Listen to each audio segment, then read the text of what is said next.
Olá pessoal, dando sequência nas nossas videoaulas, falando um pouquinho sobre compostos pouco solúveis. Na aula anterior a gente falou sobre os sólidos, compostos sólidos. Nessa a gente vai falar sobre constante do produto de solubilidade, a influência de fatores externos na solubilidade desses compostos. Na aula anterior a gente viu que quando eu adiciono sólidos a uma solução, a um solvente em si, ele pode se solubilizar totalmente ou ele pode se dissolver parcialmente. No caso dos compostos pouco solúveis ou que se dissolvem parcialmente, a gente viu que existe uma condição, que é a condição de saturação, onde um sólido adicionado à água, por exemplo, ele dissolve até uma certa concentração e depois dali ela não se dissolve mais, ou seja, ela atinge a sua concentração de saturação.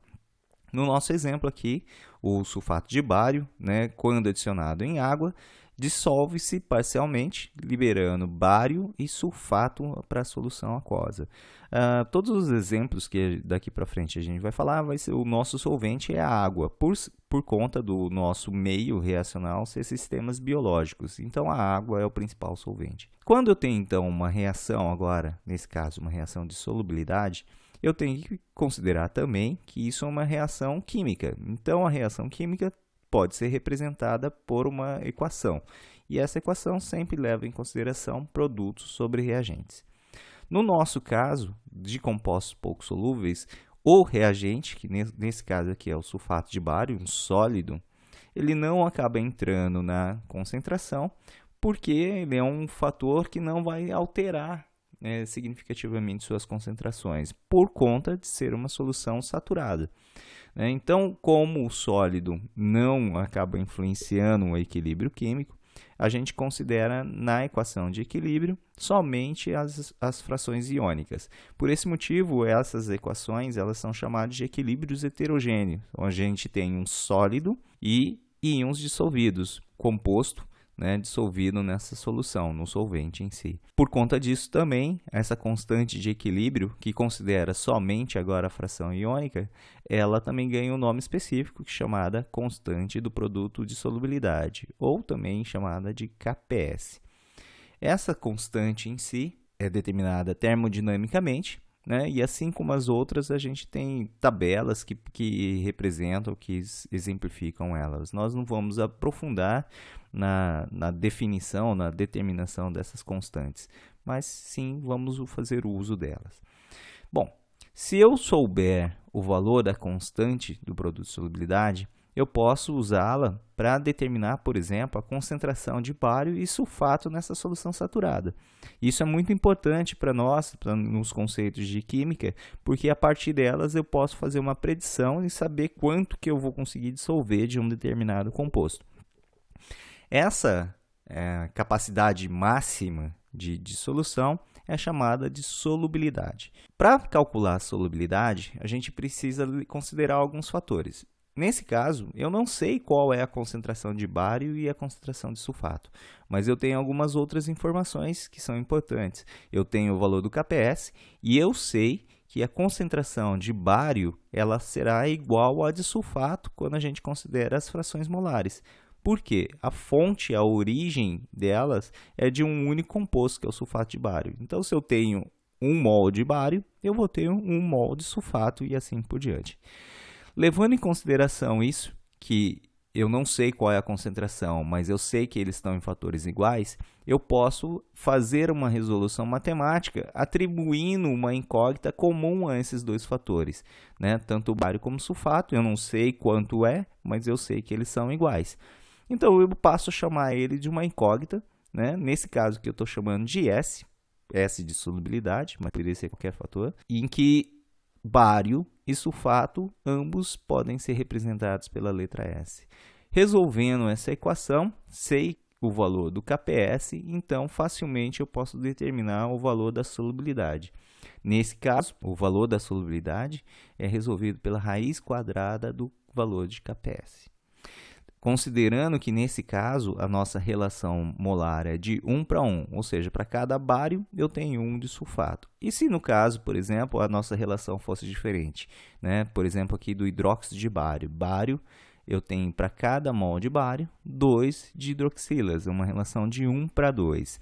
A gente resolve da mesma forma, primeiramente demonstrando a equação de equilíbrio, bário e hidróxido, ressaltando que agora para cada relação molar de bário eu vou ter o dobro de hidroxilas e a equação de equilíbrio representa mostrando aqui o exponencial 2 elevado. No nosso caso agora, para resolver a questão matemática, eu sei que assim, a fonte, o valor da solubilidade, ela também tem uma única fonte, que é o hidróxido de bário, o sólido de hidróxido de bário. Só que quando esse se dissolve, para cada bário eu tenho 2 vezes o valor de hidroxilas, é o dobro. Então, na representação, na substituição pela incógnita, também a gente tem que considerar isso. Então, se bário é S, o hidróxido é 2S. O 2 elevado ao quadrado aqui ainda é a da equação de equilíbrio. Eu estou simplesmente fazendo a substituição dessa relação. Quando eu reorganizo essa equação, né? 2 elevado ao quadrado é 4, S ao quadrado é 2S ao quadrado, vezes S, S ao cubo. Então, fica 4S ao cubo. Organizando a equação, solubilidade é raiz cúbica de KPS sobre 4. Então, simplesmente agora eu também atribuo o valor do KPS e calculo qual é a solubilidade do hidróxido de bário. Para uma relação estequiométrica diferente, nesse caso aqui, ó, o fosfato de cálcio, que eu tenho para cada 3, né, para cada mol dissolvido do fosfato de cálcio, eu vou ter 3 cálcios e 2 fosfatos.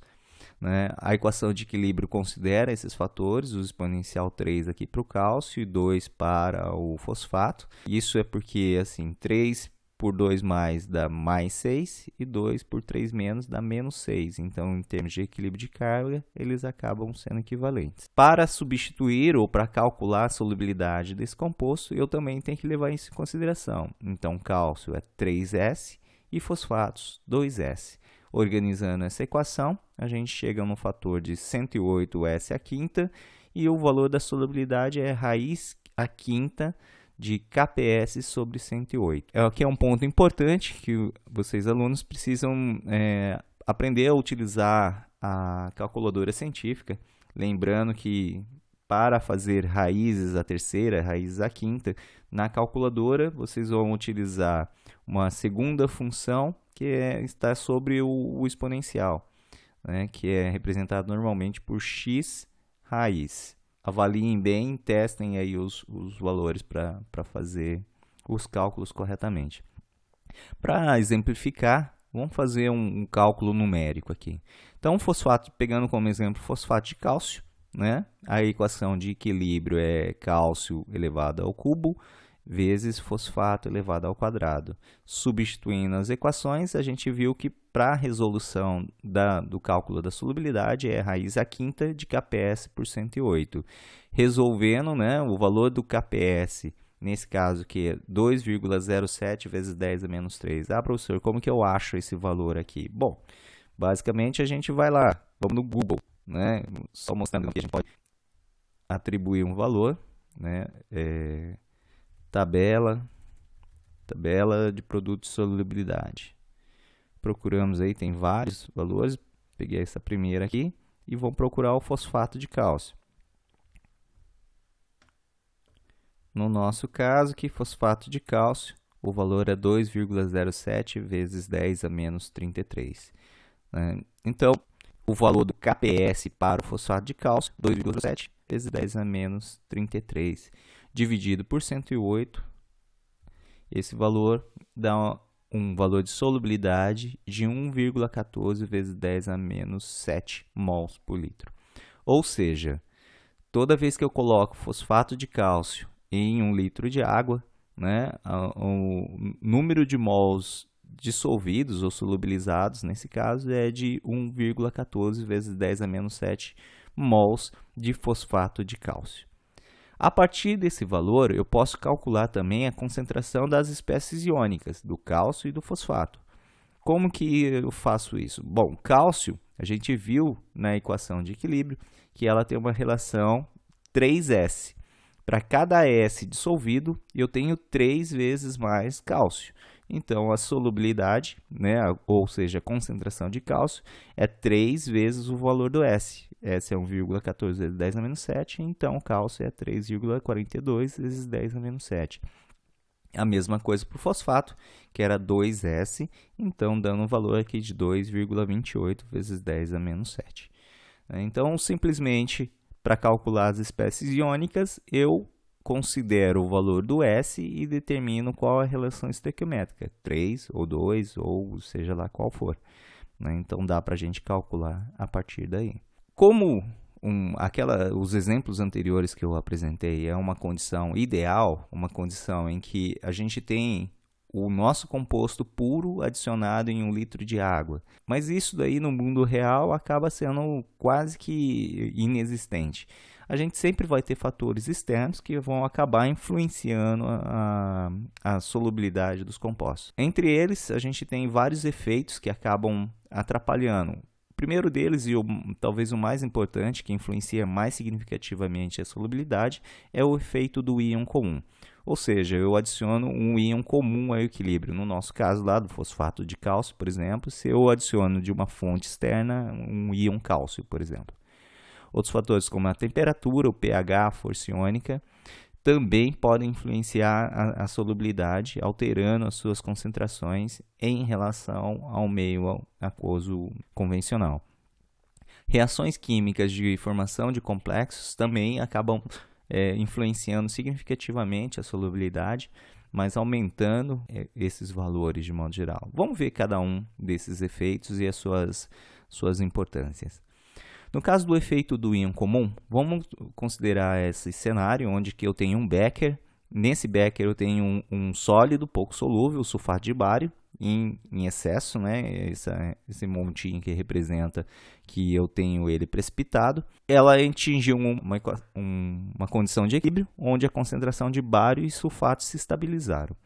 A partir de uma fonte externa, por exemplo, um sal de bário, um cloreto de bário, por exemplo, eu adiciono uma quantidade extra de bário a esse equilíbrio químico. O que vai acontecer? A concentração de bário vai ser aumentada nesse sistema. O que Le Chatelier fala para nós sobre equilíbrio químico? Todo sistema em equilíbrio, quando perturbado, tende a se deslocar no sentido oposto para compensar essa alteração. Então, nesse caso aqui, como eu estou aumentando a concentração de bário, para que o equilíbrio no lado dos produtos seja mantido, a concentração de sulfato ela vai ser diminuída. Como que a gente faz para diminuir a concentração de uma espécie em solução? Precipito. Formo, nesse caso, aqui, o sólido de origem, que é o sulfato de bário. Então, como o bário foi adicionado por uma via externa, sulfato foi removido da solução aquosa por precipitação, formou então um sulfato de bário novamente. Por consequência, o que ocorre com a solubilidade? Ela vai diminuir, né? Ela vai deixar de dissolver o sulfato de bário, pelo contrário, vai diminuir a solubilidade, né? Ela vai formar mais sulfato de bário por conta da adição desse íon comum, do bário nesse caso. Se eu adicionasse sulfato, por exemplo, a mesma coisa aconteceria com o bário. A concentração de bário diminuiria e formaria o precipitado em si. Para a gente ver numericamente, vamos colocar valores a essa situação. Então, vamos adicionar 0,1 mol de bário a uma solução saturada, 1 litro de solução saturada de sulfato de bário. Então, a equação de equilíbrio é essa, bário por sulfato. A equação de equilíbrio é Ba2+, vezes a concentração do sulfato, SO4, 2-. Sei que a relação estequiométrica entre eles é de 1 para 1. Só que nesse caso eu estou adicionando o bário. Então, seria um acréscimo ao valor do bário, já no equilíbrio químico, de 0,1 mol de bário de uma fonte externa. Aqui a gente pode resolver essa equação fazendo as distributivas, obtenho uma equação de segundo grau e determino por Bhaskara. Ou a gente pode usar aquela mesma lógica química que a gente já viu lá nos equilíbrios ácido-base e considerar essa somatória. Nesse caso, eu estou somando 0,1 mais o valor do S. Eu sei que o valor do KPS, o valor do sulfato de bário, né, a constante do sulfato de bário, é um valor muito pequeno.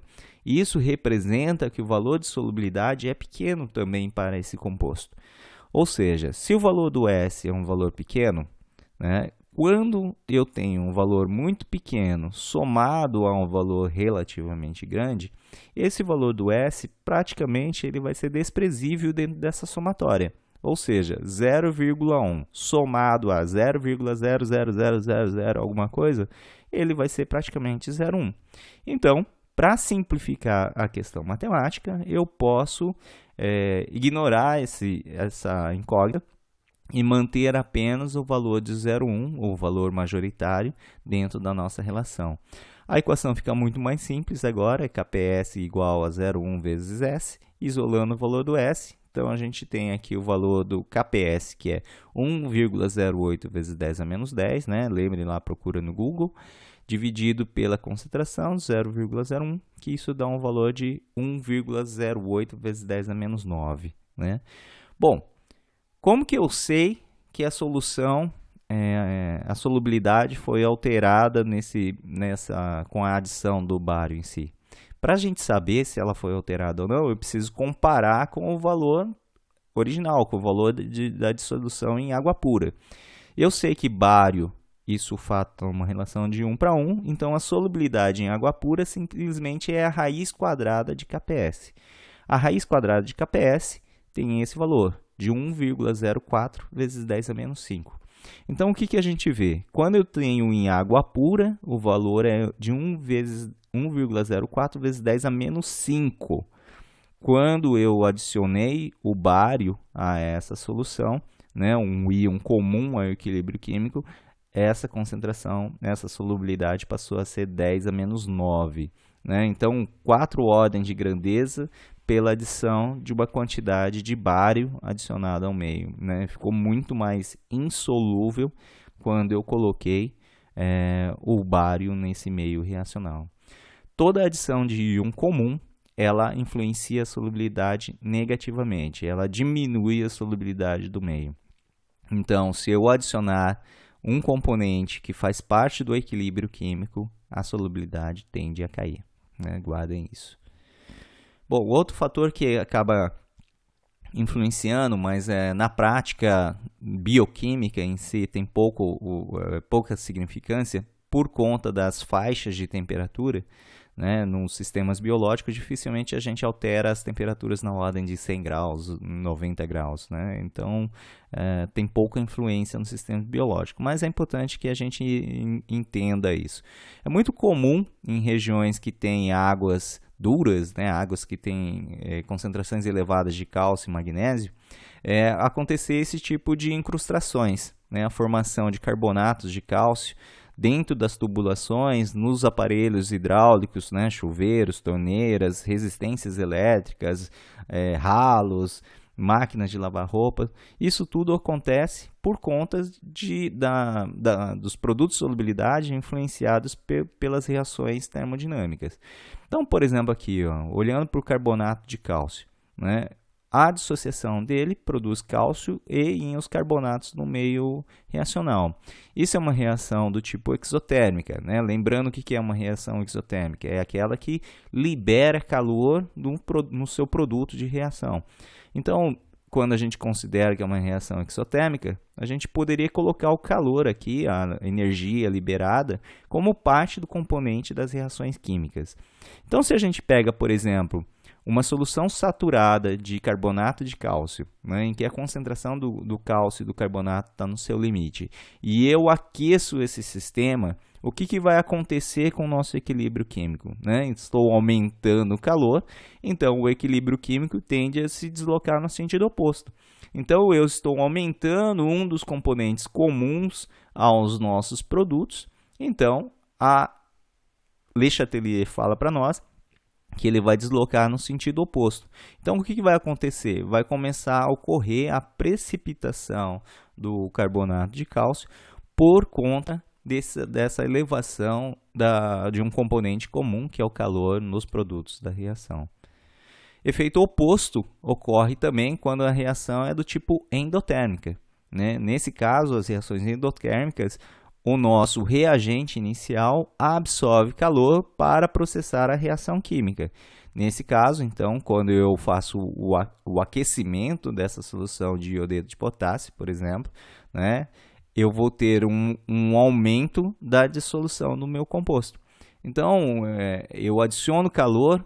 Nesse caso, eu aumento a solubilidade, eu dissolvo mais o iodeto de potássio, eu dissolvo mais rapidamente esse iodeto de potássio para a fração iônica. Então, no caso da influência do equilíbrio químico, da temperatura no equilíbrio químico de solubilidade, ela vai depender das características termodinâmicas dos compostos, se ela reage de forma exotérmica ou endotérmica. Um efeito bastante importante para a biologia é o efeito do pH. Muitos dos compostos pouco solúveis têm por propriedades terem características alcalinas ou ácidas em si. Um exemplo comum, por exemplo, são os hidróxidos. Muitos dos hidróxidos são insolúveis, têm solubilidade bastante baixa. Um exemplo aqui é o hidróxido de magnésio. Então, quando a gente tem o hidróxido de magnésio, ele adicionado a uma determinada solução, ele dissolve-se parcialmente. Para a gente entender um pouquinho o efeito do pH, vamos fazer alguns exercícios, e avaliar como que isso influencia. Bom, então vamos primeiro, inicialmente, saber qual é a solubilidade desse composto, calculando aqui se há ou não precipitado quando eu adiciono 58,3 mg de hidróxido de magnésio em 1 litro d'água. Depois vamos calcular qual o pH dessa solução e depois qual seria a solubilidade quando a gente tem pH 12 e qual seria a concentração de magnésio se o pH fosse 2. Bom, vamos fazer os cálculos uma etapa por vez. Então, a primeira pergunta fala, tenho precipitado se adicionar 58,3 mg de hidróxido de magnésio em 1 litro d'água? A massa molar do hidróxido de magnésio é 58,3 gramas. Ou seja, então, quando a gente calcula, então, a equação de equilíbrio, determina o valor do S, o valor da solubilidade desse composto, que tem uma relação de 1 para 2, fica a raiz cúbica de Kps por 4. Calculando esse valor, considerando o valor do hidróxido de magnésio, que é 5 do Kps, de 5,61 vezes 10 a menos 2, o valor do S é 1,12 vezes 10 a menos 4. O que é isso? É a máxima concentração de hidróxido de magnésio dissolvido numa solução, em 1 litro d'água. Quanto que isso é em massa dissolvido? Bom, a gente viu que a massa atômica massa molecular do hidróxido de magnésio é 58,3 gramas por mol. Então, 1,12 vezes 10 a menos 4 mols equivale, então, a 6,53 vezes 10 a menos 3 gramas, ou 6,53 miligramas. O nosso enunciado falava que foi adicionado 58,3 miligramas. Então, a máxima capacidade de dissolução é 6,53 e eu estou colocando 58. Então, eu estou colocando muito mais do que ela consegue dissolver. Então, a resposta à questão é que, sim, vai haver precipitado. O excesso desses 58 aí, vai dar, sei lá, 52 por aí, vai sobrar precipitado no fundo do frasco. Bom, a segunda pergunta, ela perguntava qual o pH dessa solução. A gente sabe que, nesse caso, o hidróxido de magnésio, o produto da reação libera hidroxilas. E a hidroxila influencia diretamente no pH. Então, a gente viu que o valor da concentração do S, o valor do S era 1,12 vezes 10 a menos 4. Então, eu sei que, no caso da hidroxila, ela é uma relação de 1 para 2, então eu tenho 2 S. Se o valor do S é 1,12 vezes 10 a menos 4, o valor da concentração de hidroxilas é 2,24 vezes 10 a menos 4. Eu tenho o valor da hidroxila agora. Só que ele quer saber o pH. Então, como eu tenho o valor da hidroxila, inicialmente eu faço o log da concentração de OH- e eu tenho POH, que dá 3,65. E o pH é nada mais, nada menos que 14 menos o pOH. Então, o valor do pH é 10,35. Ou seja, quando eu pego um sólido, o hidróxido de magnésio, coloco isso em 1 litro da água, a solução saturada vai ter um pH de 10,35. Essa é o pH de equilíbrio dessa solução de hidróxido de magnésio. Ou seja, qualquer valor acima desse valor de 10,35, a solução se comportará com a presença do íon comum. Eu tenho mais hidroxila do que eu tenho no equilíbrio. Qualquer valor abaixo desse valor, 10,35, ela vai influenciar de forma contrária, ela vai remover hidroxila do meio, então vai aumentar a concentração de magnésio e dissolver mais o nosso composto. Então, qual que seria então o pH, né? Qual seria a solubilidade quando o pH é 12? Nesse caso, a gente vai ter que fazer uma continha. pH 12 é igual a pOH 2, fazendo o inverso do logaritmo, a gente calcula a concentração de OH-. Então, 10 elevado a menos 2 dá 1 vezes 10 a menos 2. Essa é a concentração em mols por litro das hidroxilas.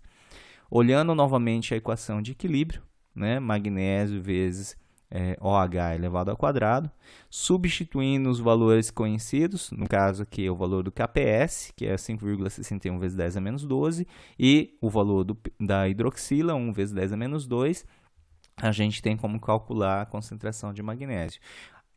A concentração de magnésio, nesse caso, é o valor da solubilidade, né? Que é o S do nosso cálculo, que passou a ser 5,61 vezes 10 a menos 8 mol. Então, quando eu tenho pH 12, a solubilidade é de 5,61 vezes 10 a menos 8. Né?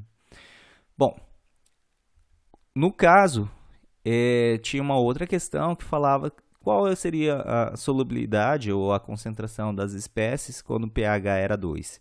Em pH 2, totalmente, o composto que a gente está adicionando vai ser totalmente solubilizado, né? Ele vai dissolver o hidróxido de magnésio. Por quê? Toda a hidroxila vai ser neutralizada pelo H+ da solução, tornando então essa hidroxila água, e aí a gente só vai ter magnésio em solução, dissolve totalmente. Então, a concentração de magnésio no meio vai ser exatamente o quanto foi adicionado nessa solução.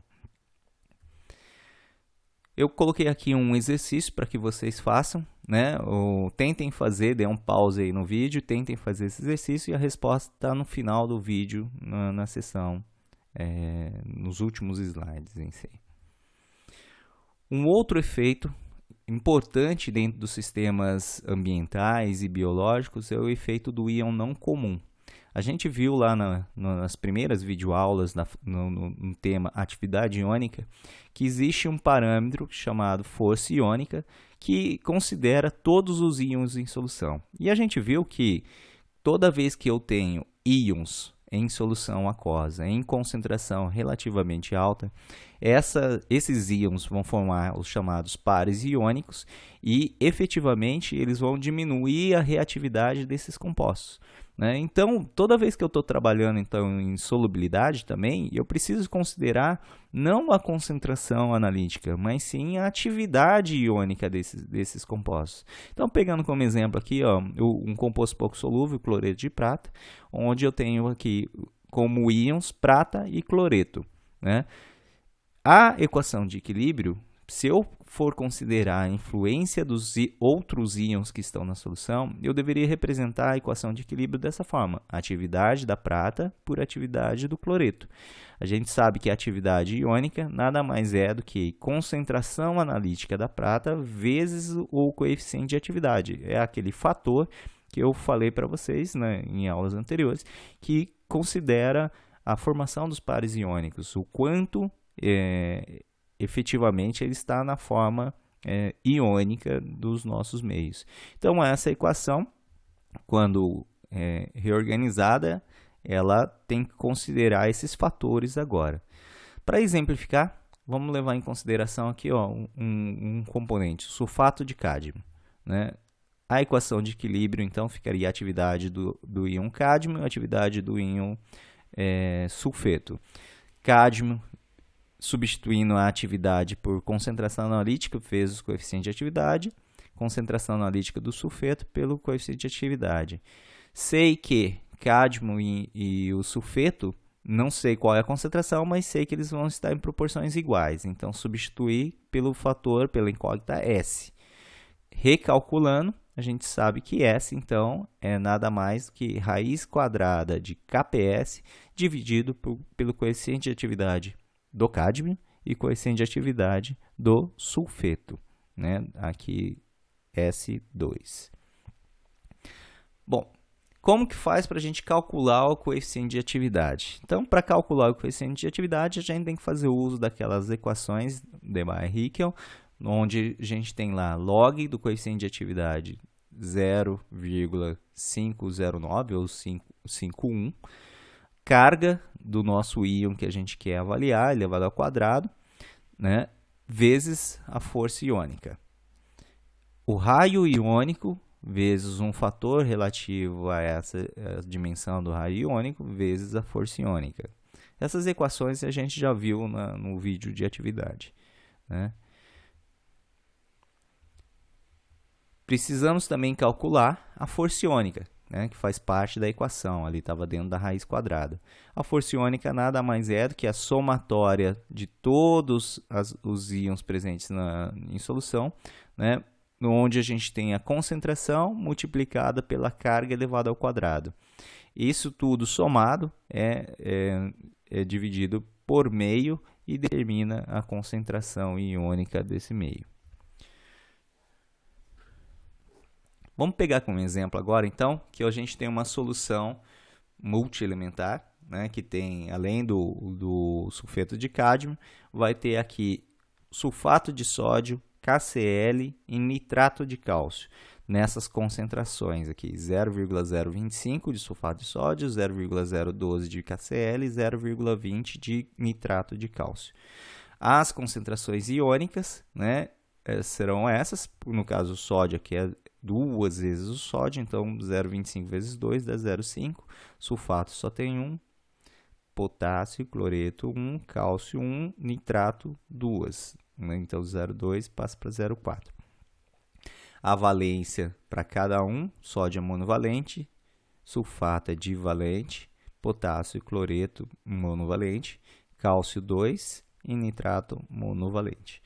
Atribuindo isso nas equações da força iônica, né, os valores somados, multiplicados pela carga elevada ao quadrado e somados em si, dá um valor de 1,47. Esse valor da força iônica, ele é um índice que fala para nós qual é a influência de todos os íons nessa solução. Mas por que o cádmio e o sulfeto não entram nesse caso aqui? Porque a concentração dessas espécies é tão baixa que dentro dessa somatória aqui praticamente ela não influencia em nada.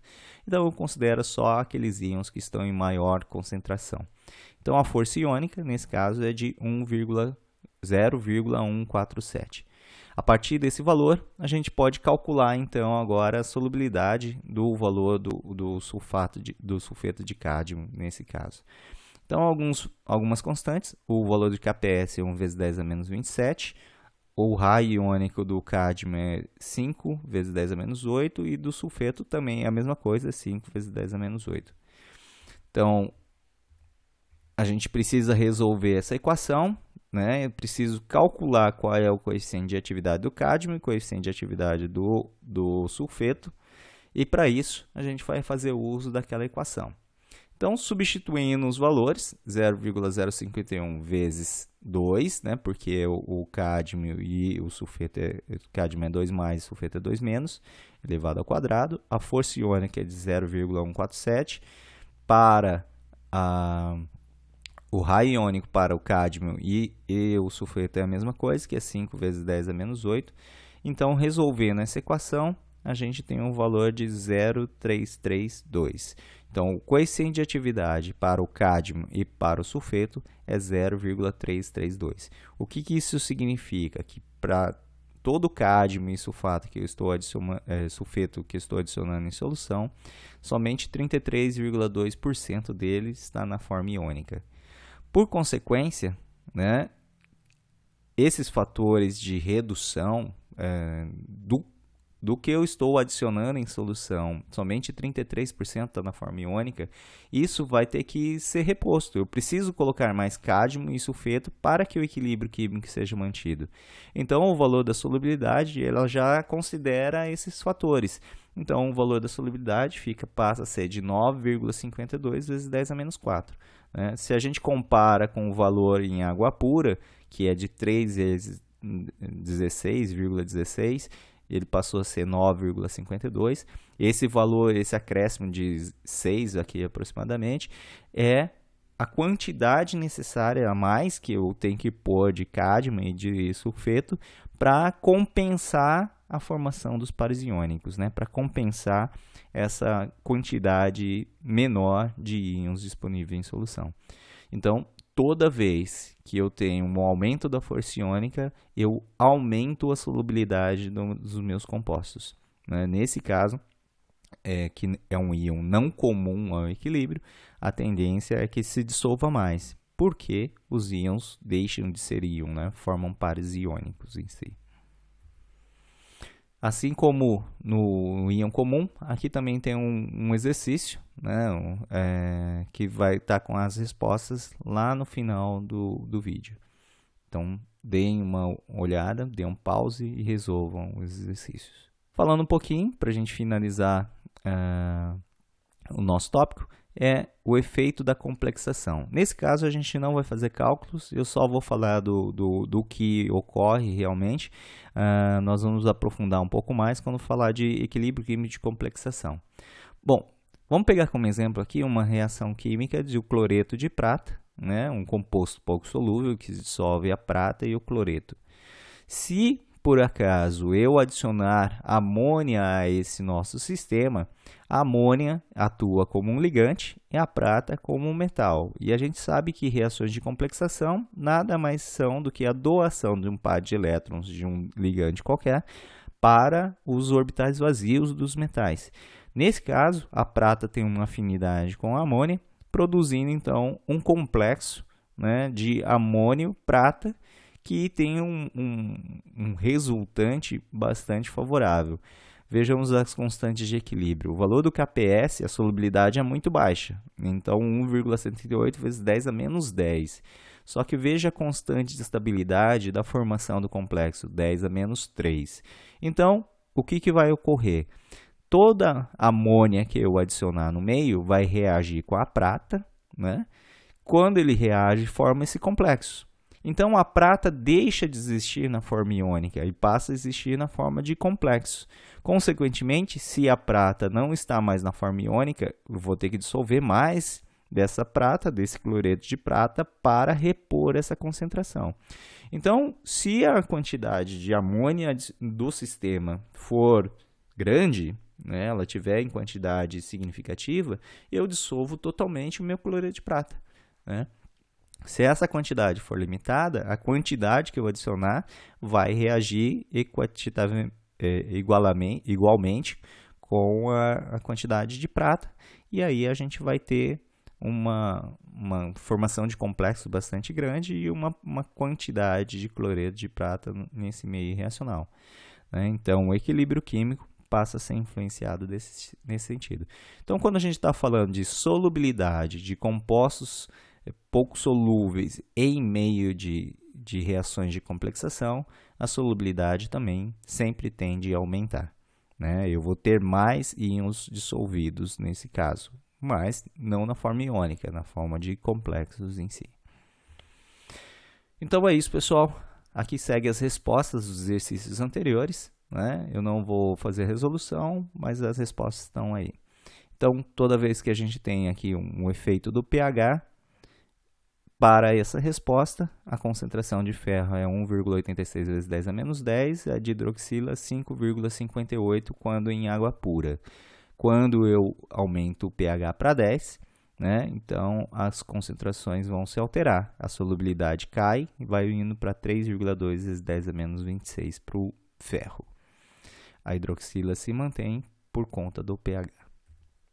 No caso da formação da influência do íon comum, né, a gente tem duas perguntas. A primeira pergunta se vai existir precipitado ou não. Sim, existe precipitado. E para saber se existe ou não, calcule a partir da massa molecular qual é a massa dissolvida, né, pelo composto. Nesse caso aqui é 0,41 gramas, é o máximo que eu consigo dissolver do sulfato de cálcio. A segunda pergunta questiona se vai ter precipitado ou não nesse meio reacional. Como a gente está adicionando um íon não comum ao meio, que é um nitrato de potássio, a força iônica vai ser aumentada e aí essa alteração na solubilidade vai dissolver completamente o nosso precipitado. Então a gente não vai ter precipitado mais por conta da adição do nitrato de potássio. Então faça uns cálculos, qualquer dúvida, entre em contato. Então é isso aí, pessoal. Obrigado pela atenção, até mais.